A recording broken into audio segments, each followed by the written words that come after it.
Hey, bro, how's it going? Michael here, and I am joined with Jae Woo Kim, who also goes by Jay. And the reason he goes by his full name of Jae Woo Kim is actually pretty awesome. Yes, sir. You can Oh, call me Jay. I mean, that's fine too. I mean, the only reason I go by Jae Woo Kim, my full name, is because my brother's also in the same business. mm, And he's actually, we both have a very same name, basically. Like, that's pretty so, awesome.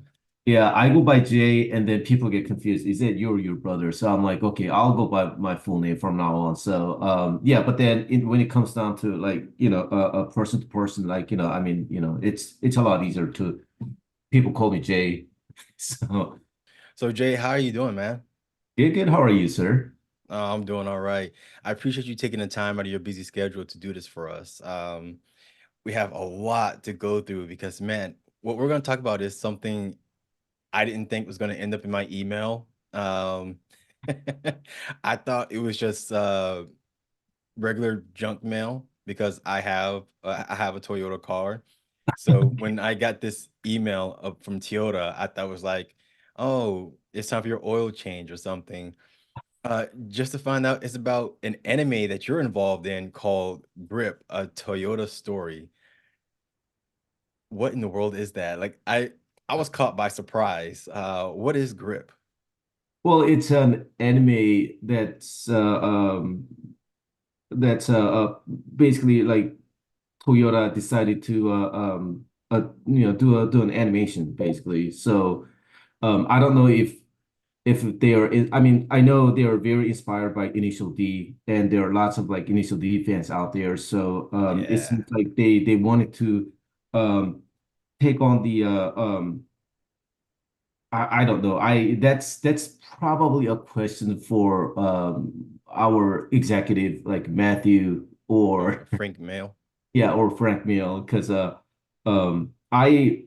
was very surprised too actually by uh having a phone call conversation with Frank Mill for the first time, and he was telling me, hey, this is a where Toyota's making an animated series. I'm like, really, Toyota? So, but And yeah, oh, go oh, ahead, please. no, go ahead. I was gonna move on. Yeah, it shows here that you are the supervising director. Yes. What exactly is that? Now, I've heard of animation director, audio director, but what exactly is a supervising director when it comes to animation? Well, basically, the job of supervising director is overseeing almost everything. We call them supervising director, or sometimes you call them showrunner, basically. And you are involved with every parts of the process within the animation. Starting from design, like out of like scratch, like designs, storyboards, animations, color, and just everything, all the way to the to the final product that you're gonna obviously see on the screen. Yeah, I'm basically like as a supervising director, like I've been involved with everything, and like kind of making sure everything's like looking good and right. So Okay, well, with something like this kind of synergy, there's got to be a lot of moving parts. So when it comes down to what you do, mhm. how many people do you have under you? Because something like this couldn't have just been a small team. Well, funny part, thank you for pointing that out. Um, I when I was working for some other studios, obviously, who are making an actual animation shows out there, like for example, I don't know, maybe Disney or Warner Brothers, like DreamWorks, or many other studios, even Netflix. Yes, you're correct. You're involved. You're basically working with so many people, like who are in charge of every single department and stuff like that. For us, it's funny because we only have like handful of people like on this project on our end, like in the States on our end. Basically, obviously, Frank Mill, he's the executive producer. I'm the supervising director, and we have Yvette as our line producer, and so it's a very minimal like a skeleton crew like in the States. However, we actually do work with a lot of other studios all over the world, basically. We do have our design team. who's doing our designs for a studio who's doing our designs, who's taking care of all of our designs in based in Armenia. Um, and they've been producing a lot of like really cool designs and the look of the show. And we work with them very closely to get the look of the show itself. And then also we have another studio who's doing our animations in South Korea called DR Movie. They've done so many like cool AAA title Japanese animes like for the movies and stuff like that. So for them, they have a lot of crew in those studios. But yeah, like when it comes down to in the States, basically we can call ourselves at the headquarters, and we don't have that many people in the States. So Oh wow. Okay, so looking at the style mhm, of the anime, it doesn't have that. Well, I guess it does have that anime style, but also kind of looks like from what we've been getting here in the West, the whole mhm, blend of Western animation and anime, Japanese anime style. You said Initial D was a pretty big inspiration for that.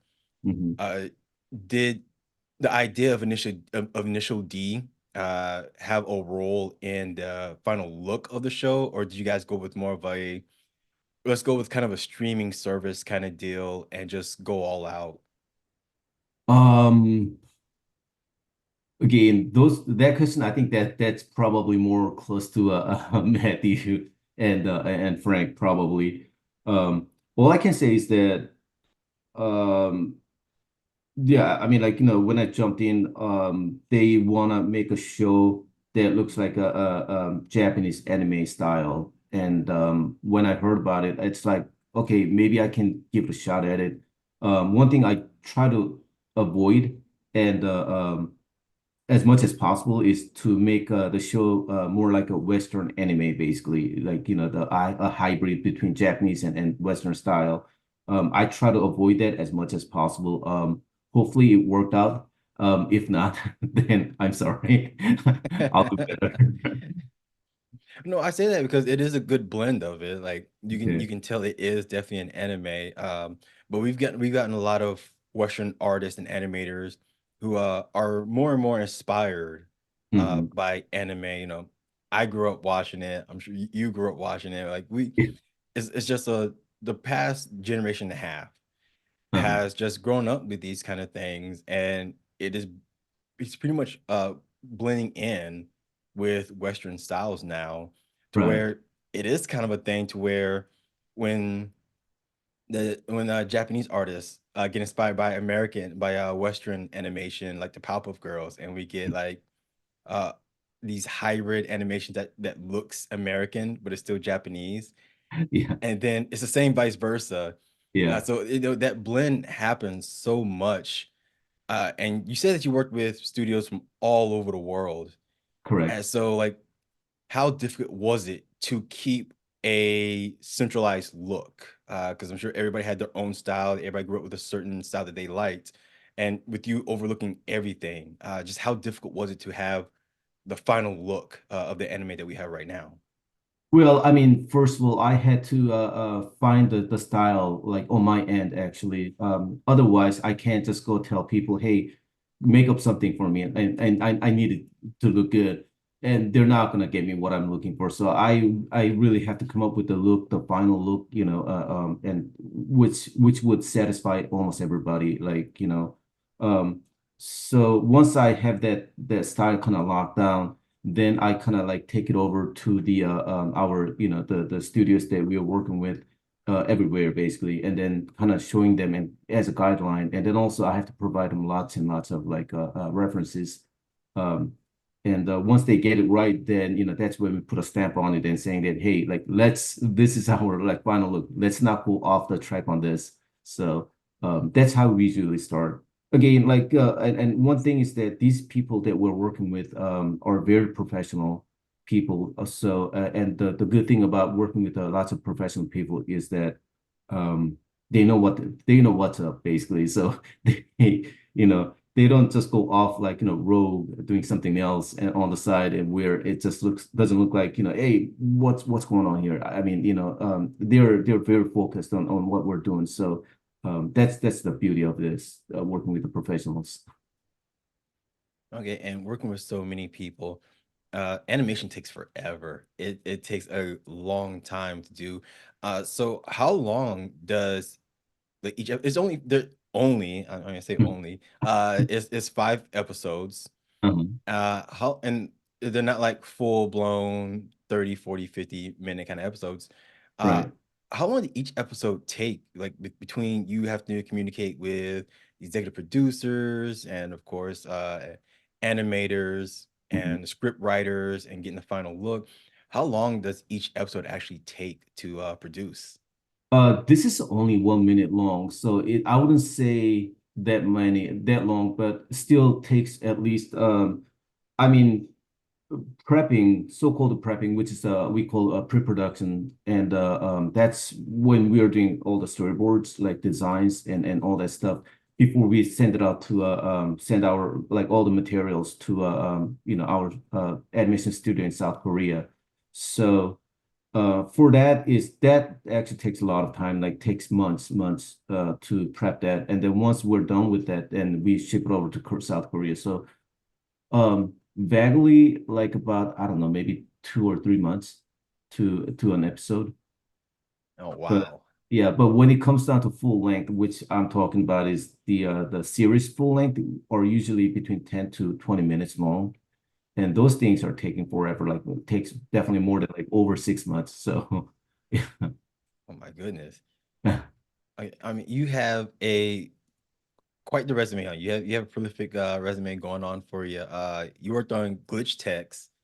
You were in the art departments for glitch text. You worked on Dota Dragon's Blood, Ultimate Oh, Spider-Man. quick Oh, adjustment there. I did not work on that. The other one, the second one you mentioned. oh, you didn't really? Oh, it shows on your resume that you were there for you were on the visual effects team. No, I think, I'm sorry, like IMDb is all messed up now. It's Okay, like, that's fine. Then my research is gone.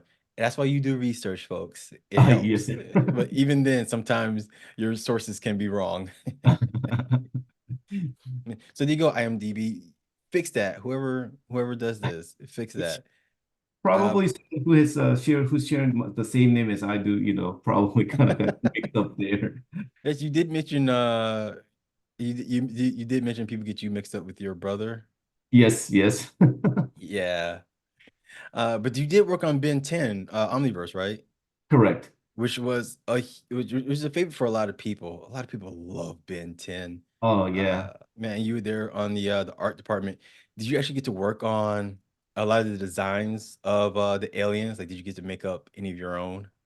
Yeah, actually, that was working for that show was such an amazing, experience actually, because our supervising director was so generous, and he would let us like take on anything. What like even if we didn't have a design, this certain design like come up yet, so he would just let us go make up something, like um.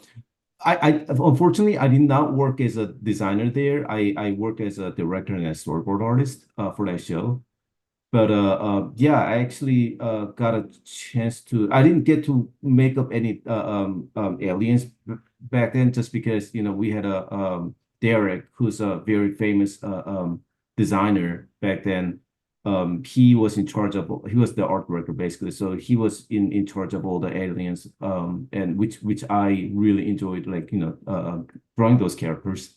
So Oh, that's pretty awesome. I mean, Ben 10 is one of those shows that just took off. So to be able to work on something so popular, I remember the original Ben 10. I love the original Ben 10. yeah. I was getting a little old by the time it happened, but I was like, man, this is the kind of show like these are the kind of shows that I love to where you can just like have all kind of superpowers and aliens abilities and stuff. Like those were always pretty cool. But you Thank you. also you worked on Freakazoid, one of my favorites as a kid. I'm Please, sorry. please tell me that's all. Please tell me that's not fake. No, that's not me either. I'm so Oh my sorry. goodness. I need to get new sources now. Oh Oh my man, God. I was excited for that one. I wanted to hear your experiences working on I'm so Freakazoid. sorry. No, it's not your fault. It's not your fault. Usually, I'm gonna now say 9 times out of 10, these things are usually right. This is their 1 out of 10 where they're not. Okay, how about Avatar: The Last Airbender? Yes, I did. Okay. Yeah, I was the character designer, and I worked on like almost because I had some free time on the side, like after doing character designs. So my our production manager comes around and asks me, "Hey, you want to do some other designs?" I'm like, "Yeah, sure." So I helped out on background designs. I helped out on colors and props, just almost yeah, almost every designs in that show. I kind of helped out, but yeah, mainly I was the character designer for that show. Man, that's ridiculous. So what character did you actually design that had a pretty good scene in the show? Like he had a long scene in there. Have any of your characters got a chance to do anything funny or like the cabbage salesman or Oh, yeah. I actually started work on that show in the middle of season two, and then all the way through season three, which is the finale season. Um, yeah, I mean, there are like lots of numbers of characters that I designed. I just can't remember who they are. If you ask me which one was my favorite design, I would say I don't know if you remember, but that big giant turtle lion or lion turtle. oh the one that I'm sorry is maybe a little bit of a spoiler. I don't know if you people haven't seen Avatar: The Last Airbender, you should go check it out. You mean the mythical turtle that helps Yes, Aang? sir. Uh-huh. You designed that thing? Yeah, yeah. Man, that thing was awesome. Thank you. It's so weird because like I was looking at it, I was like, why is that lion swimming? And I know it's like in the world of Avatar, everything is hybrid. I couldn't figure out what he was until I saw the big shell. And I was like, oh, he's a turtle. Yeah. But no, that thing was awesome. And yeah, that thing had a pretty significant impact on the show, Yeah. plot wise. So yeah, no, that's cool. That was one of my favorite. I was actually gonna ask if you did any creature designs, because Avatar, both The Last Airbender and Legend of Korra, has Mhm. some of the coolest creature designs that I've seen on Cartoon Network. Yeah, on Nickelodeon, Yeah, yeah. and yeah, I've always loved the designs that they have with those. Like, oh yeah, just take two different animals and put them together. Like, Yeah. how did those kind of creativity meetings go? To where like, does anybody throw any random idea? Like, hey, let's take a ferret and a pigeon and throw them together. Like, how do you guys come Yeah. up with those Yeah. characters?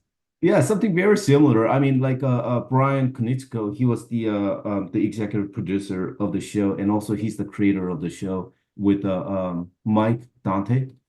Um, but Brian was in charge of like a lot of like design side. So yeah, he would come up with lots of like wild and crazy ideas. Like each episode, he said, "Yeah, I don't want to create an animal."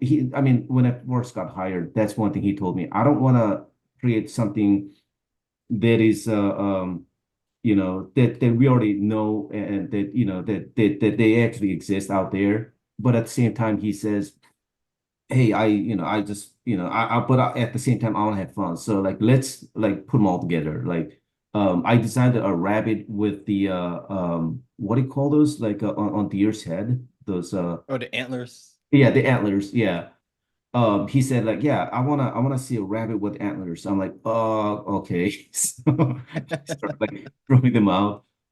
Yeah, like I also designed that lizard that lizard like a horse lizard. I forget. A hound lizard.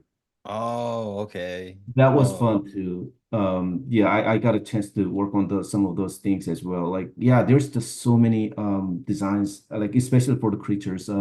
Yeah, Brian, like, it was fun because like I give him something and he goes like, no, no, no, let's try this. So he throws it back at me. I'm like, okay, what about this? So it's like there are lots of like going back and forth between him and the designers.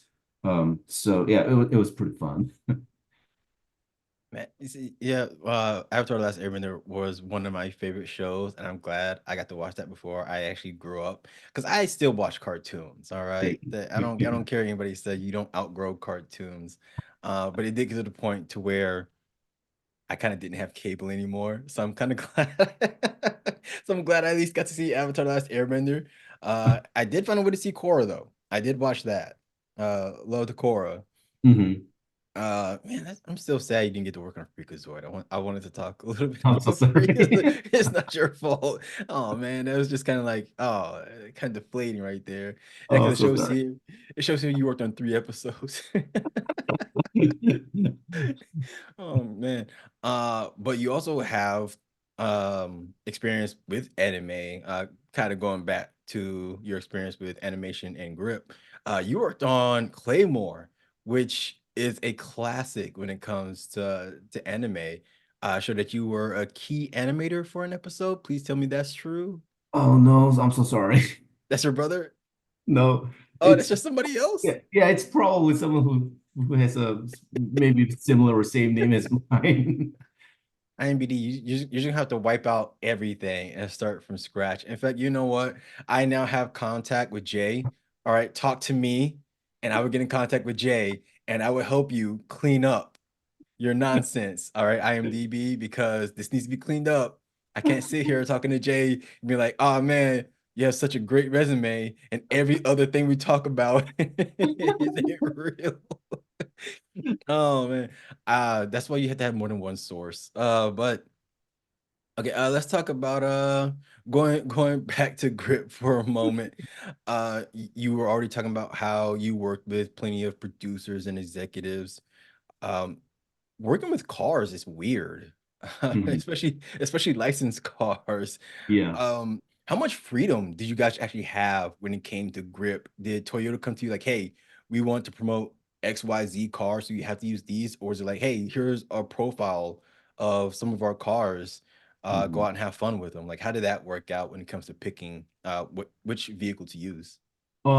For our season one, episode 1 through 5, what the cars were given from Toyota basically. Again, when I first joined, there are only 3 cars that we I wouldn't say allowed, but these cars are already given to us, which are basically like not all those the GR series cars, GR Corolla, GR Supra, GR 86.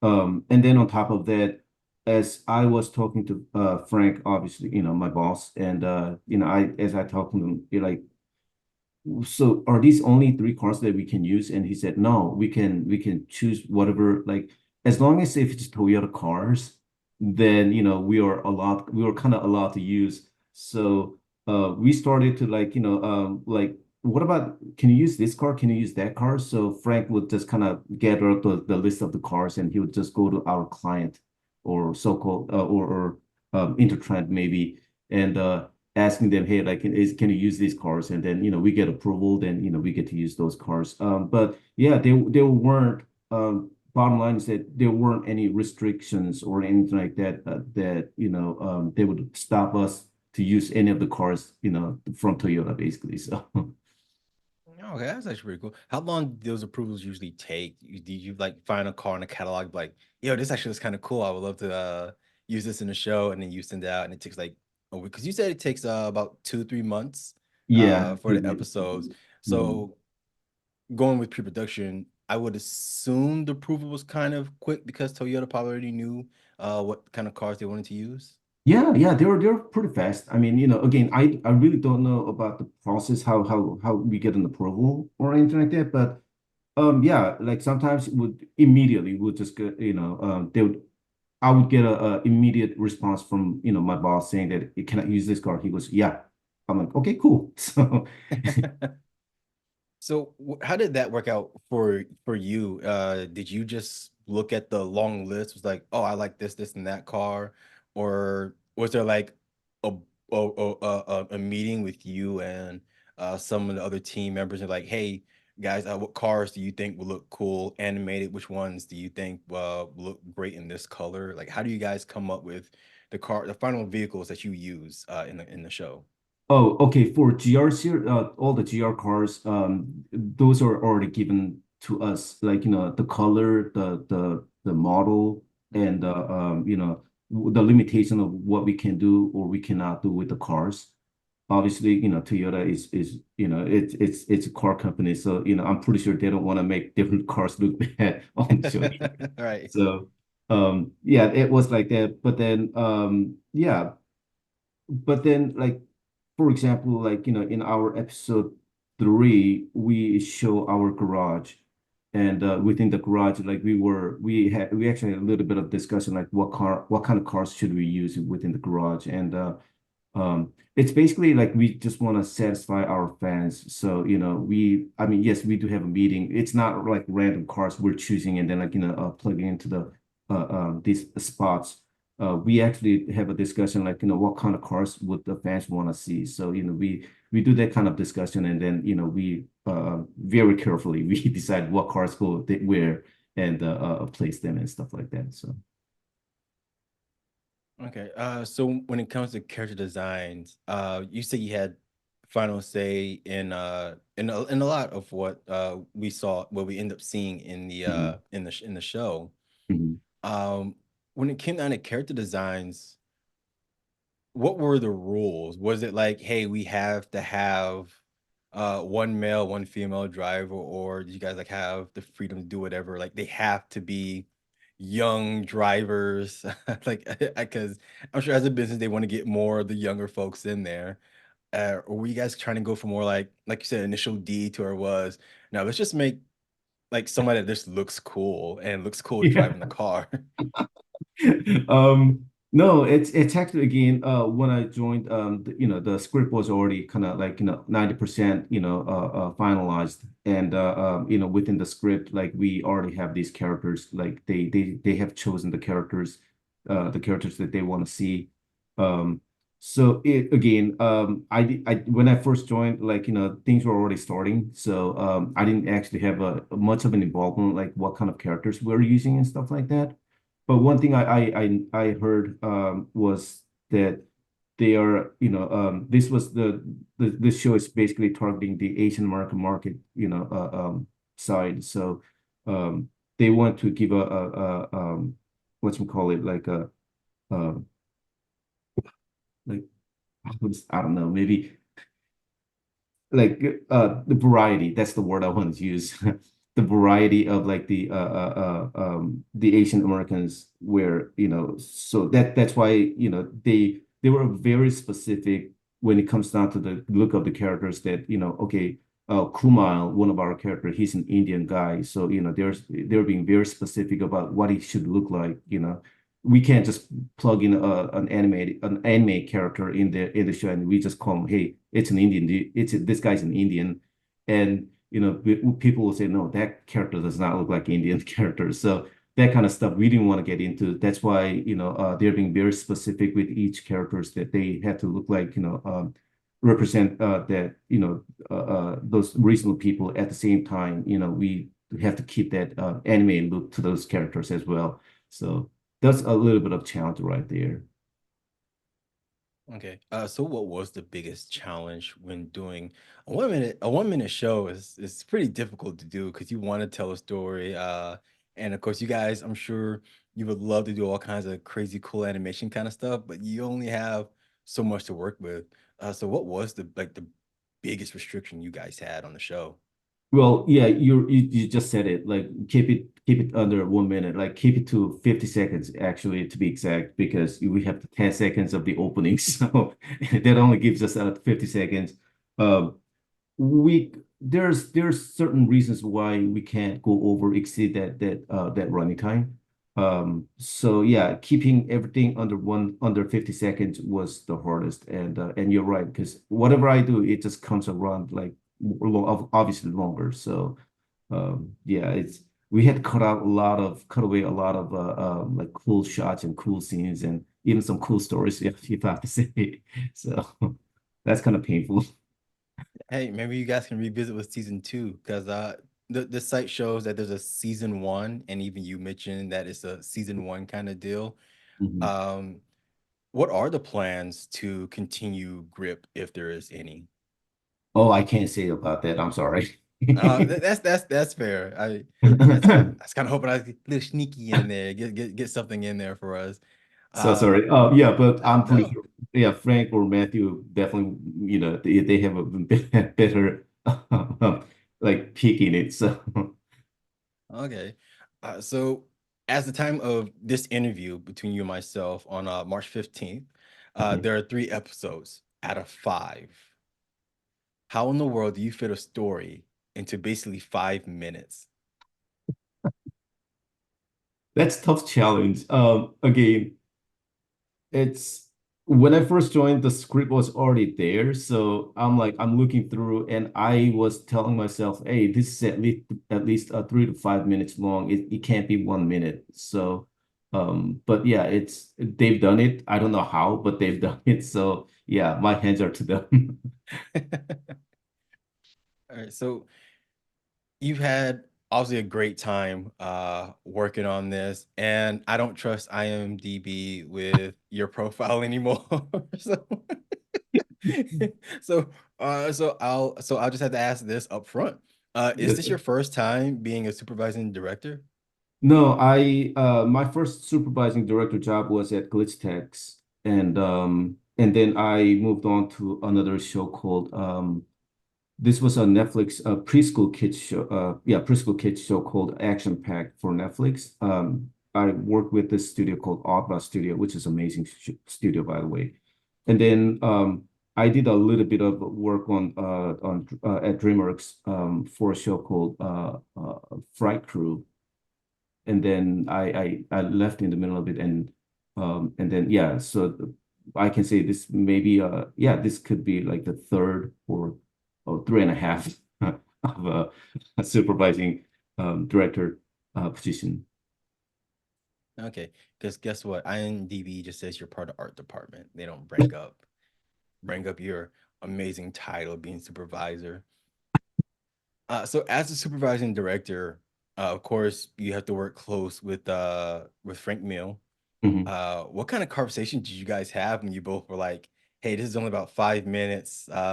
We have to try to find a way to squeeze all this stuff in here. We have to cut this and that." Like, how close do you guys have to work together to get this done?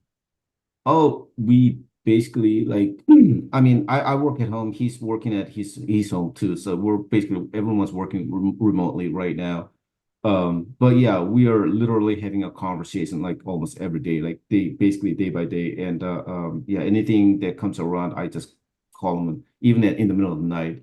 Like we don't even have weekends, like no time for rest. Like so, yeah, anything comes up, immediately give him a call, or even same for him too. Like he would give me a call or like text me in the evening at the middle of the night. Like it doesn't matter, like so yeah, I'll say very, very close. Oh, that's actually really cool to know. Working with Frank Mills, was there any time when you were like, "Hey, I know that we're running short on time, but can Mhm. maybe squeeze this in?" Like, is there anything you had to fight for to be like, "I really want this in because I really think it'll serve the story." Yeah, I always do that. Every episode I always do that. And Frank says nope. So okay. So, okay, let's just go with episode one, because we don't want to do too many spoilers, of course. Um, was there any Easter eggs and stuff you guys wanted to sneak in there, or something that you like, something the art team wanted to do for fun? We wanted to, but then again, we were just I mean, the schedule was a little too tight actually from the start. So we were kind of rushing in on first episode and stuff like that. But when it comes down to the garage, the GR garage, that's when everyone kind of like put their heads together and like we got to put this, we got to put that. And we actually had to be very careful with that. And so they actually have to like again, Frank and Matthew, they've constantly going back and forth and try to like gather up like some of these um images or items they can possibly get like for Easter eggs, and then because one thing they want to do is that they don't want to put out just anything there. Like they want to be very careful with them as well. And then, and they don't want to piss off the fans either. So, Yeah. they're being very cautious and they're being very, very careful with those Easter eggs in the garage. So Do you guys have any gearheads on your team that was like ecstatic about it? Says like that just hit you up and be like, hey Jay, I know we only have so much to do, but I would like to do this to the car, or like this reminds me of my old car. So I'm like, you have anybody on your team who just like really wanting to, I don't know, kind of put like a little charm on the mirror, or Yeah. maybe a sticker on the car that you guys want to be like, that's a little callback to a real life vehicle that we have. Yeah. I mean, I wanted to do that too, but then again, it's a call from Toyota. Like, they again, like Toyota does not want to Toyota doesn't Oh, want nobody to mess around with their cars. So yeah, cars, there is much we can actually like, do with, but then for the rest, yeah, we could. So um yeah, I actually, yeah, I think we're gonna try to, yeah. Yeah, I'm sorry. I think that's it. So, yeah. I'm sorry. I'm trying not to get you in trouble, man. I really want to know these things, but I don't want to get you in trouble. Uh, uh, so working on the show, obviously it's all about the cars. It's all about how fast they are and getting the look of them just right. How do you handle the sense of speed in a 50-second show? Like, how do you make it look fast, but also make it look like if you buy these cars, like, yeah, these are racing cars, like GTs are people love driving those things for a reason. Like, how do you right. capture that spirit into a 50-second animation? Again, it's tough. But cars are fast, so at least that helps us because if the cars are slower, then obviously we can't keep it under 50 seconds. Um, Yeah, we do lots of research like on the side, especially when it comes down to the cars. One thing Frank and I we kind of talked about is that we don't want to, even though it's an animation, it's a cartoon, but at the same time we don't want to do anything crazy or beyond of what these I mean these are real cars basically. So what these cars can do. So we try to avoid it as much as possible. For these five episodes. Um, but yeah, I don't know. The only thing that I can probably say is to be that we do a lot of research on like capturing these cars like in the action. So yeah. Okay. Did you guys get to drive in the car? I know you all say you worked remotely, but you guys like ever get to go into Toyota's headquarters or something like, hey, get a feel for the car and got to drive one of them around at least? Never thought about it, but yeah, thank you for bringing that up. I'm gonna go ask Frank. Let's take a field trip to Toyota headquarters. That'd have been cool. That'd have been fun right there. Yeah.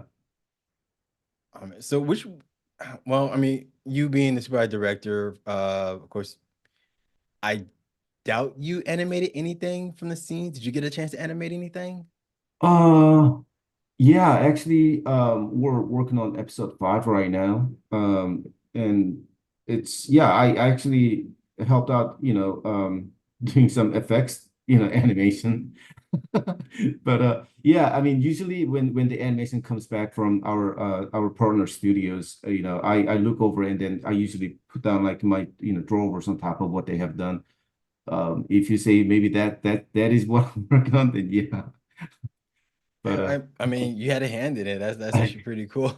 yeah. So for people who are interested in animation, because independent animation has taken off since 2020 for obvious reasons. Working remotely with animation has become pretty much the norm in the past couple of years. Yes. How hard was it though to communicate to get everything exactly the way you wanted it in the short timeline that you had uh, over remote work? Good point, actually. It's a good question. When we started working remotely, it was everyone it thought it's not gonna work. It's gonna be hard just because, when you're in the office, when you're at the studio, then you whenever you need something, whenever you need to talk to someone, like you just run down to that person's you know office and just knock on their doors and like we can have that communication really fast. Now we have to either wait or send out an email, just anything for, just make sure that like, hey, we need to have a talk or conversation, or we need to have a quick short meeting and stuff like that. Um, but now I think everyone start getting used to this system where like working remotely. So yeah, it was a little tough earlier, but now like especially working for Grip, like everything's very spontaneous. Like the responses are very spontaneous. Like if I call, if I need help from our either Frank or like someone else, like I text them or call them, they'll just pick up, and we can have an immediate meeting. Working with our other studios, like our design studios in Armenia, or like our animation studio in South Korea, we actually have to have we have to make an arrangement for meeting. Otherwise, we can't communicate them. So if I need to talk to them, we have to wait at least, and their timeline is different from ours to yeah. So we actually have to like wait almost about 24 hours just to have a quick meeting with them. Oh wow. And that's amazing to hear that you guys can get all that done, to the point to where it does feel like kind of second nature for you guys now. Yeah. Um, so how exactly does the animation work via remote? Because like you said, you can just go down to someone's office and talk to them like, hey, I need this fixed or we need to change this. Mm. But now instead of telling your team right then and there, everybody has to like share screens or email the work to somebody else and getting files and stuff. How difficult is it to actually fix things when you find a mistake? You're like, hey, we have to send this back and tell so and so that this needs to be fixed. Oh, you just said it right there. Like we do a share screen and just basically telling like showing people, hey, like I need this and that, like moved around here and there. In a way, it kind of became better because I before I can just walk on someone's desk and then ask them, hey, like I need to fix this and that, like in certain way. Now everything has to be prepared and it needs to be a little more precise in a certain way. So um, yeah, I think so. Sharing screen with people or like sending out email with lots of images attached to them, like what needs to be fixed and stuff like that. So that's yeah, that's what we've that's how I've been progressing with the notes and fixing things. Before it was kind of hard, but now it just kind of became normal thing for me now. So I'm kind of used to it. So, are you looking forward to continuing being a supervisor director, or would you actually like to go back and do more animation character designs? Um, Yeah, of course. I wanna still continue my career as a supervising director because it's actually first when I first became a supervising director, the job was pretty hard. Like I'm like, oh my God, what do I do? Like what I need to do and the stuff like that. Um, but now once I start getting used to it, it's actually fun. You actually get to involve because when you're working as a designer or a storyboard artist or an animator, like you're just involved within that category, get that on that side only. You don't get to really like have an experience of like what it's like to do a designs or what it's like to even write a story even. But as a supervising director, actually get to involve with every process. So it you get to see like what I mean you it's like watching a child growing up basically. So it's fun. It's really fun. A lot of work, it's really hard, but at the same time it's a lot of fun and um, yeah, it's pretty rewarding once the show comes out. So All right. Well, Jay, I appreciate you taking the time to speak with me, and good luck to you and with your team with the next two episodes of Grip. I'm sure you guys are going to absolutely crush it. You guys sound like you had a grand old time working on this project, and I do hope that IMDb fixes your resume because that does not help. That does not help me in the slightest. Don't worry, I'll reach out to them. I'll make sure I'll see we get that cleaned up for you. Oh man, but Jay, I appreciate you taking your time to speak with me, and I hope to see more of your great work, your actual work, IMDb, in the near future. Thank you, sir.